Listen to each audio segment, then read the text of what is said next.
gimana kita bisa berinvestasi di sana. Nah, YouTuber tuh banyak banget tuh yang bikin konten-konten seperti itu tuh. Nah, tapi saat cryptocurrency turun, nah terus orang-orang kan udah naro nih sesuai saran kakak nih. Oke, naro di Doge misalnya atau naro di mana nih? Naro di Doge nah, atau naro di Ethereum misalnya. Dia naro nih 10 juta, break gitu misalnya.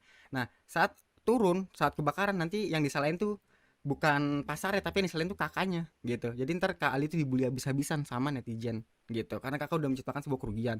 Biasanya orang sih bisa disclaimer ya kayak cryptocurrency sama game NFT bisa disclaimer gitu, bisa disclaimer kalau cryptocurrency adalah game yang bisa high return tapi ya high risk, jadi dia kayak cepet banget pemasukannya tapi resikonya tuh besar, banyak banget yang bikin banyak banget yang notice seperti itu gitu. Tapi resikonya kalau kakak bikin cryptocurrency adalah kakak harus persiapan nih kalau hancur kakak yang akan disarahin dok, kakak pakai rekomendasi. Nah, kalau untuk konten keuangan biasanya banyak kan orang itu lebih ke reksadana cara mainnya. Jadi dia lebih nyaranin reksadana ya, bukan ojol ya teman-teman, bukan bukan sorry bukan pinjol maksudnya. Tapi lebih ke reksadana gitu. Jadi nyaranin kayak gimana sih cara kita berinvestasi gitu kan. Kan cryptocurrency kan juga trading ya, tapi kalau nggak di reksadana, reksadana kan mainnya saham ya kak, bukan cryptocurrency ya, tapi saham. Nah dia lebih mau nyariin saham, saham kan ke trading juga nih buat teman-teman yang paham tentang keuangan. Jadi pas saham kan juga trading juga, mirip sama cryptocurrency, tapi saham kan ada jam buka tutup, cryptocurrency kan 24 jam dan pasarnya naik turun naik turun. Nah, tapi kalau reksadana kan kita kan diatur nih sama manajer keuangan kan untuk keuangan kita gitu, untuk aset kita gitu. Nah, biasa orang kalau mau main aman itu dia menjelaskan tentang reksadana gitu. Dia tuh menjelaskan tentang reksadana gitu karena yang biasanya yang jelaskan tentang reksadana, gimana cara menabung, terus gimana cara peer to peer lending itu lebih melejit. Dan kalau cryptocurrency sebenarnya juga melejit tapi resikonya besar. Nah, kalau kita kan kalau yang tadi nih aku kritik ya dari pembahasannya, aku mau nambahin dari pembahasannya Kak Ismail. Kak Ismail tuh lebih fokus ke bikinlah konten yang positif, yang evergreen gitu. Biar kita bisa ditonton tahun ke tahun, teman-teman. Kalau kita bikinnya kayak cryptocurrency, itu konten viral bentar doang. Abis itu ntar kalau abis kita yang diserang gitu, kita benar-benar dihabisin sama subscriber kita dan kita udah nggak dipercaya lagi. Nah, resikonya seperti itu kalau kita ngomongin cryptocurrency karena kita tanggung jawabnya adalah uang orang gitu. Nah, tapi terserah kakak sukanya tuh seperti apa. Kalau kakak nanya apakah kakak mau lanjut atau enggak, itu terserah kakak gitu. Kalau aku pribadi terserah kakak, tapi kalau mau lanjut, bener katanya Kang Ismail gitu, mungkin ya ini anjlok nih, kakak dibully habis-habisan, tapi siapa tahu 2 bulan 3 bulan lagi naik lagi. Kayak cryptocurrency kan tahun 2017 anjlok banget tuh. Nah, konten kreator tuh pada berhenti semua tuh jadi youtuber tuh. Aku perhatiin banget. Itu tuh bener-bener nggak ada yang jadi youtuber tuh. 2017 akhir kan naik banget, terus 2018 hancur banget kan. Itu bener-bener konten kreator tuh pada pensiun semua karena dibully habis-habisan. Nah, tapi tau-tau naik lagi. Nah, youtuber itu muncul lagi gitu. Terus kakak mau main yang kayak gitu atau mau main aman yang bikin konten reksadana. Jadi itu opsional.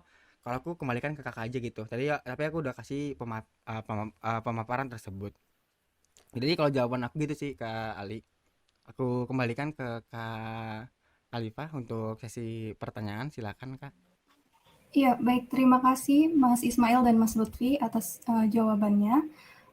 Gimana Kali, apakah masih ada yang ingin ditambahkan atau sudah cukup? Kalau seumpama Mas, dari konten kripto itu akhirnya saya bikin konten make money online tapi segmennya luar negeri itu gimana Mas? eh Siapa nih Kak? Saya atau Kang Ismail Kak? Dua-duanya nggak apa-apa. Oke, Kang Ismail dulu. Oke, boleh. Oh, tadi misalnya dari cryptocurrency mau ke keuangan ya, tapi masih keuangan sih. Kalau menurutku itu kalau masih sama dengan keuangan itu kan masih sebenarnya masih satu nice. Tapi itu kan lebih ke beda topik. Tapi masuk satu nice. Kemungkinan itu tuh penontonnya masih sama. Tetapi kalau misalnya yang tadinya penontonnya Indonesia terus ini ke luar negeri, kemungkinan agak beda. Tetapi ya karena itu masih keuangan, kemungkinan masih bisa sih. Karena itu masih di satu niche yang sama gitu. Tetapi kalau beda jauh itu nanti yang malah memang betul-betul merusak channel kita. Sebenarnya perpindahan dari konten Indonesia ke luar negeri juga itu sebenarnya udah merusak juga gitu. Karena nanti tuh tentu penonton luar negeri itu minatnya itu beda dengan penonton Indonesia. Yang dicari mereka itu tentu nggak sama. Ketika itu udah beda, YouTube tuh akan bingung merekomendasikan video-video kita karena udah nggak sama gitu model peminatnya gitu. Karena rekomendasi video kita itu biasanya berdasarkan minat. Mungkin gitu. Oke, kalau aku pribadi aku setuju banget nih sama Kak Ismail, itu benar semua yang disampaikan. Tapi aku akan nambahin sedikit ya, mending daripada ditambahin videonya dicampur kayak ada Indonesianya terus bahasa Inggrisnya, mendingan bikin channel baru aja. Kalau aku pribadi ya, lebih bagus bikin channel baru aja gitu. Tapi kalau pertanyaannya overall udah alhamdulillah udah kejawab semua oleh Kak Ismail gitu. Oke, Kak Lipa silakan. Iya, terima kasih Mas Lutfi dan Mas Ismail. Semoga membantu atas permasalahannya ya kali dalam perkembangan channelnya. Nah, selanjutnya untuk pertanyaan yang kedua di sini sudah ada Kak Randy. Silahkan untuk Kak Randy bisa mengajukan pertanyaan.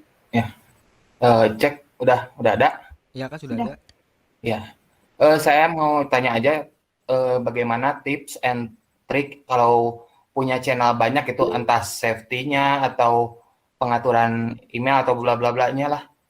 Ya intinya ke situ lah. Itu aja sih yang saya tanyain. Sama satu lagi, boleh penting cuman jawab ya atau tidak.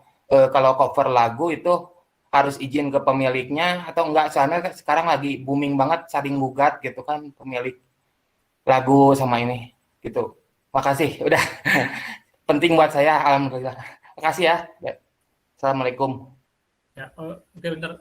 Mungkin yang pertama tadi bisa diulang dulu nggak satu-satu, biar nanti saya jawabnya gampang. Saya Tips ada and tadi. tips dan trik kalau punya banyak channel biar safety atau cara pengaturannya gimana biar ya bukan soal safety aja sih, yang lainnya juga misalkan akunnya, cara atur-aturnya gitu. Soalnya kan pemula banget kalau saya. Ya, betul. Ya. Oke. Saya sendiri orang yang nggak banyak buat channel ya. Kalau untuk banyak channel itu lebih ke Kang Lutfi ya, yang materinya juga ada yang tentang menambah channel gitu, ternak channel gitu. Nah, jadi dari segi aturan aja gitu. Nah, di YouTube ini sebenarnya ada aturan pasti dan aturan yang nggak pasti gitu. Aturan yang pasti itu kita bisa tentu yang utama video kita harus original, terus video kita itu sound-nya juga harus original, nggak boleh ngambil dari tempat orang lain gitu. Nah, itu yang pasti. Tetapi ada yang nggak pasti, misalnya kayak penggunaan fair use. Fair use itu sebenarnya bukan dari YouTube-nya yang ngeluarin, oh kalau fair use beberapa detik sekian itu boleh. Itu nggak dari YouTube-nya sebenarnya. Ternyata itu di setiap negara itu punya aturan masing-masing gitu. Jadi karena kita biasanya, oh fair use, penggunaan wajar, oh boleh gitu. Ternyata enggak gitu. Ya dari YouTube sendiri sih, oke, selama itu, biasanya kalau fair use itu kan beberapa detik, terus itu nggak akan kena konten ID, nggak akan teracak, oke aman. Tetapi ternyata kalau misalnya pemiliknya itu tahu ya kita ngambil potongan dia, itu tuh ternyata mereka bisa ngeklaim gitu. Nah YouTube nggak akan bilang oh itu nggak apa-apa karena udah fair use, nggak gitu. Jadi tetap bisa diklaim, nah kayak gitu. Terus itu tadi yang nggak pasti ya, sama kayak misalnya ini kita make misalnya juga sound yang udah di YouTube itu kan ada yang katanya free lisensi gitu ya. Selama itu bukan YouTube yang nyediain kayak di YouTube Audio Library, ternyata itu juga bukan tanggung jawab YouTube ketika ada klaim. Padahal mereka udah bilang itu free musik gitu. Jadi intinya kalau memang benar-benar aman, aku saranin yang pertama video itu original buatan kita. Kalaupun kita ingin ada klip misalnya potongan gitu, kalau aku sih nyaraninnya itu kita izin. Kalau fair use itu kan tanpa izin ya, penggunaan wajar tanpa izin.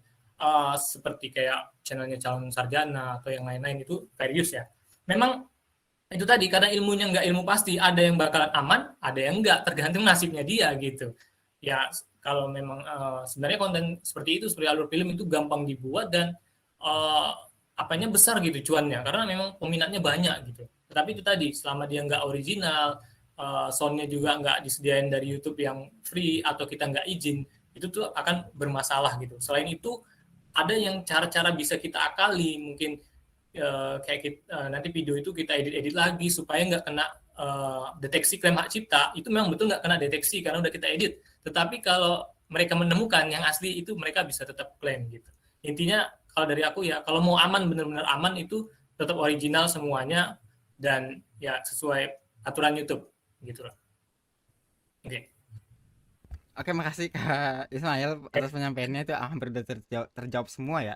Oke, aku akan sedikit aja ya. Mungkin aku lebih ke keamanan akun aja ya. Jadi teman-teman, kalau keamanan akun sebenarnya udah dibahas nih sama Mas Arif di sesi kedua, tapi aku akan nambahin sedikit aja. Teman-teman boleh banget open mic, ada yang tahu nggak ini apa? Ini ginian nih, ada yang tahu nggak apaan? Kurang kelihatan, Mas. Nih. Capture card bukan tuh? Flash Bukan, disk kah? bukan. Security ini ya, laptop ya. Hampir security laptop. Ada yang tahu nggak ini Kayak apa? Gak ada yang tahu ya? Dompet digital, dompet. barang mantan mungkin? Ah iya, barang mantan. Bener-bener. Enggak, jadi gini Itu teman-teman. kayak Apa? ini ya, authentication yang bisa dicolok itu ya dari Google. Oh iya, bener, Kayak gitu. bener sekali kata Taufik. Jawabannya bener banget. Nah teman-teman, iya. jadi untuk keamanan akun ya, kan kemarin Mas Arief udah cerita tuh tentang keamanan akun tuh teman-teman. Gimana kita harus verifikasi kedua, gimana kita harus sambungin login ke handphone kita, tapi itu masih bisa dibobol teman-teman. Kalian tau gak sih kenapa aku beli ginian? Karena channel Lutfi aku kemarin ada yang coba bobol kan, terus aku dapat notifikasi, kaget kan, wah kok bisa gitu. Masalahnya aku kan udah keamanannya udah mantep banget tuh, bahkan di channel Lutfi aja aku pakai pakai komputer yang ini khusus gitu. Untuk channel-channel yang aku urus aku pakai komputer yang ini. Untuk kayak nyoba endorse, nyoba main game, itu aku pakai komputer yang ini gitu. Aku bikin dua PC yang berbeda gitu. Nah tapi masih bisa dibobol gitu. Aku nggak tahu apakah karena jaringan, apa karena sering buka dark web gitu. Nah tapi gitu. Nah jadi aku beli ginian teman-teman. Jadi ini adalah keamanan akun tingkat tinggi, di mana kalau kita mau ganti paspor wajib nyolokin ini.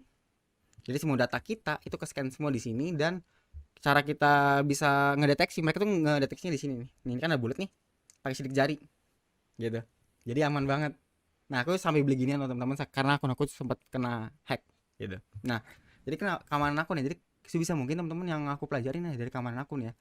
Aku tuh di channel Lutfi tuh aku hampir reminders paling cuma selama berkarya ya, cuma 2 kali ya, cuma 2 ke doang gitu. Karena aku benar-benar hampir nggak pernah mau sama endorse, benar-benar nolak banget. Kecuali kalau ada endorse disuruh pelatihan pasti aku mau gitu, karena aku senang aja gitu. Tapi kalau untuk endorse yang bukan diri aku jarang banget, mungkin cuma 2 kali doang. Nah jadi kan aku kan nggak pernah nih endorse nih, maksud aku nggak terima endorse, karena kalau teman-teman itu udah main endorse biasanya tuh teman-teman akan dapat banyak email.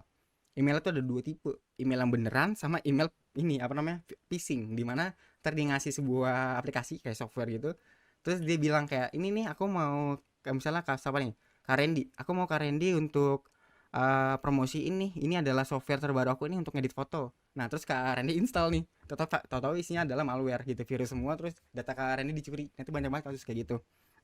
Nah tapi aku nggak pernah kayak gitu kan, kenapa nih bisa itu? Yang aku pikirin adalah kemungkinan besar dari kalau ini tebak-tebakan aku aja ya, dari koneksi sih menurut aku, dari wifi.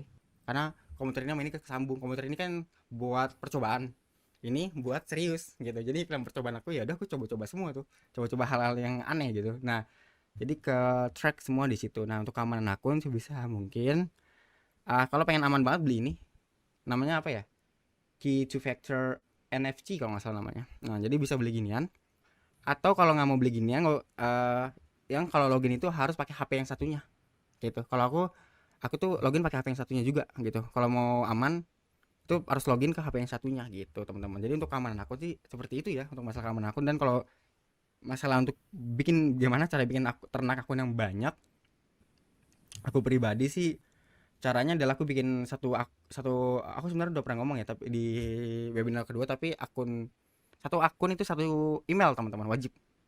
Kalau aku pribadi ya, satu akun satu email. Kan banyak nih, ada yang kayak satu email itu bikin 5 akun, tapi aku nggak mau. Kalau ke hack semuanya ke hack gitu, nangis nanti. Nah jadi aku satu akun satu email wajib. Nah terus dari 5 channel itu aku satu Google AdSense. Jadi bikin banyak akun Google AdSense deh, terus kita dapat banyak amplop jadinya. Jadi kayak kalau cara main aku sih kayak gitu ya. Jadi aku bikin satu email, satu channel, terus dari 5 channel itu satu Google AdSense gitu. Tapi satu Google AdSense hanya bisa dibikin sama satu orang aja teman-teman. Jadi kalau kalian tuh punya adik, mintalah KTP adik kalian. Kalau kalian punya kakak, mintalah KTP kakak kalian, atau minta teman-teman kalian buat teman-teman kalian collabs gitu. Nah kalau aku pribadi cara mainnya tuh kayak gitu ya. Nah terus masalah cover lagu, jadi gini, boleh nggak sih kita, apakah cover lagu itu harus pakai izin? Bagusnya dan baiknya itu menggunakan izin gitu. Bisa kita izin dari penciptanya teman-teman gitu. Dan untuk masalah fair use, bener banget apa yang dikatakan oleh Kak Ismail. Sebenarnya ini abu-abu menurut aku pribadi, karena gini, sebenarnya tuh nggak ada aturan 5 detik ya, tapi kalau aku mengamati kan ada tuh kayak 5 detik ya biar nggak kedeteksi sama konten ID atau sama frame YouTube. Tapi ada satu lagu yang kalian 1 detik aja, ada kasus nih yang 1 detik aja bisa ke-detect. Pertama Netflix, ngambil dari Netflix film. Kedua, lagu yang aku pernah coba ya, lagunya ini The Reason yang House Bang. Video klipnya coba deh kalian pakai deh sama lagu sama suara aslinya. Itu langsung ke detect gitu. Itu fatal banget. Jadi saran aku tuh seperti itu. Kalau bisa kalian minta izin aja. Tapi kalau kalau Indonesia sih biasanya kalau teman-teman kreator aku tuh bisa minta izin email ininya, email apa namanya? Email komposer lagunya. Nanti di email nanti mungkin mereka bilangnya ya udah ntar penghasilan bagi dua ya, mungkin kayak gitu. Tapi kalau yang di luar negeri aku belum pernah nyoba ya, karena teman-teman aku belum pernah ada yang minta email ke orang luar negeri. Jadi seperti itu kalau dari aku pribadi. Aku harap semoga pertanyaannya bisa kejawab ya Kak Randy. Dan Mungkin saya sharing sedikit Kang Lutfi yang Iya. mengenai pengalaman tadi, mungkin sharing pengalaman saya sedikit.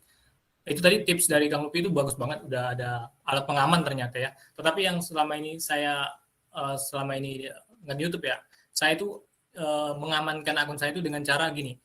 Khusus untuk YouTube, Google AdSense itu kan saya satu email, dan itu nggak akan saya gunakan ke yang lain, misalnya endorse itu nggak akan saya gunakan. Terus misalnya nanti untuk akses apapun itu saya gunakan email yang lain gitu. Nah itu tuh cara saya menjaga, karena saya nggak pakai alat gitu ya, mungkin saya nggak tahu juga itu tadi ya.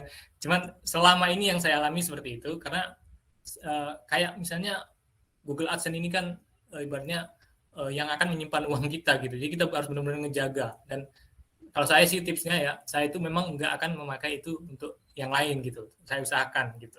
Mungkin itu sedikit ya dari saya.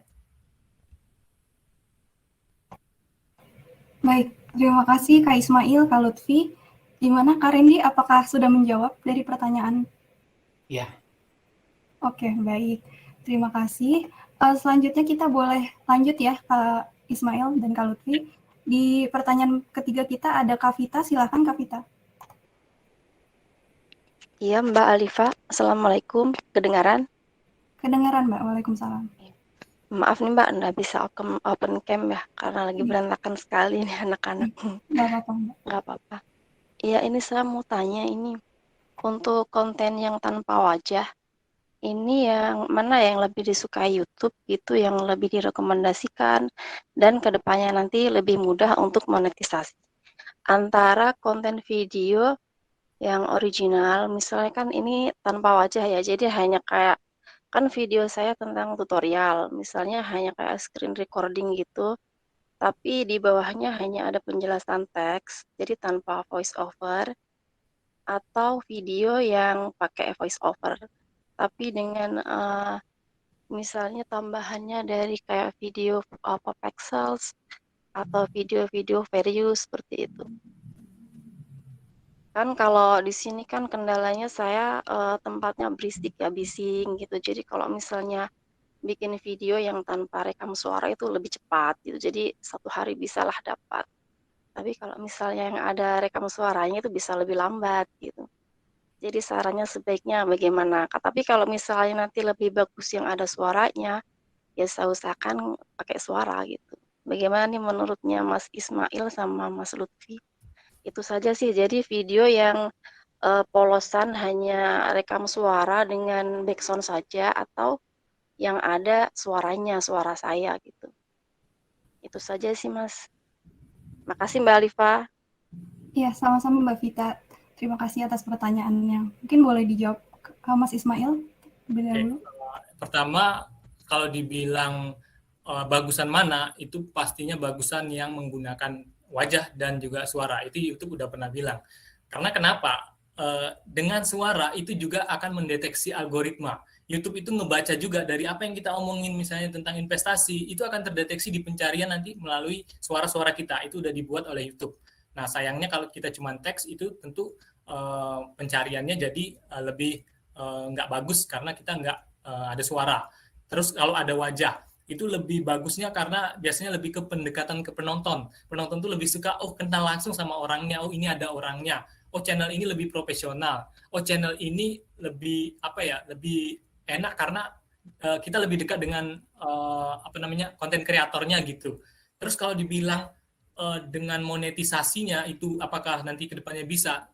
Karena saya bilang tadi ini tuh tentang monetisasi juga sama dengan tadi ilmu hitam di atas putihnya juga nggak ada, pastinya nggak ada. Tetapi sejauh ini bisa dimonetisasi. Sejauh ini kontennya menggunakan wajah bisa dimonetisasi. Tetapi saran dari aku, kalau misalnya konten itu tidak menggunakan wajah, usahakan konten itu pergantian kameranya banyak. Jangan